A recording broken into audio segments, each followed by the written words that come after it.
Hello everyone. Today I'm going to be removing some 1/4-inch Luan plywood that was used as an underlayment for a tile floor in this kitchen.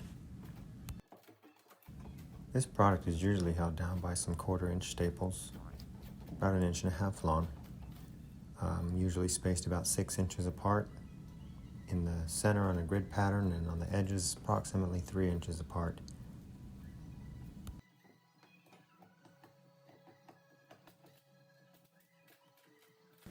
I found that the best method is to use 2 crowbars, one to keep an upward pressure on the plywood while the other one pops the staples through it. If you can get this stuff up in sheets, you're going to find it far easier to remove than if it starts to peel in layers. There is no quick way to get this stuff up.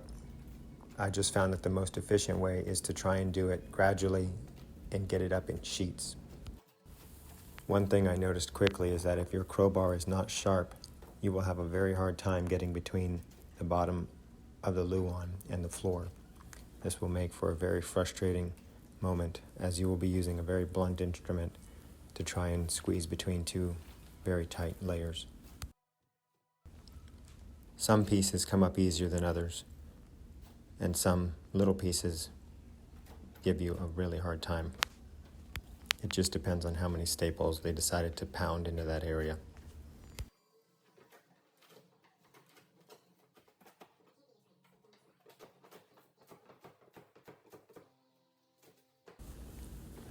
Here you can see where I had some trouble earlier, where the Luan started to peel up in layers. I gave up on it and moved to another area to hopefully find more progress and success. Obviously I returned to this because it still has to come up. It's just a struggle sometimes. Shifting some garbage.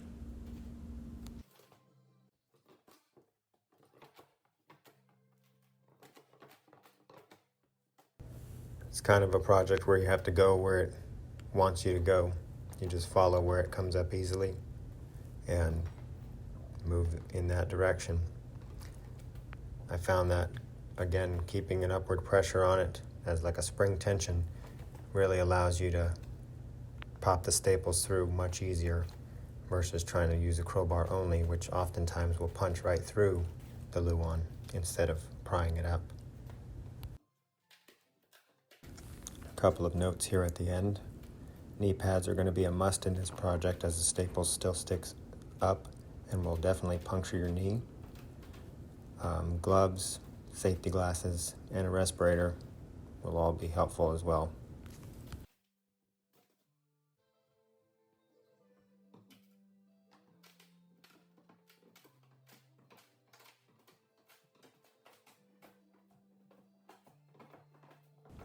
I want to thank you all for watching. Please like and subscribe.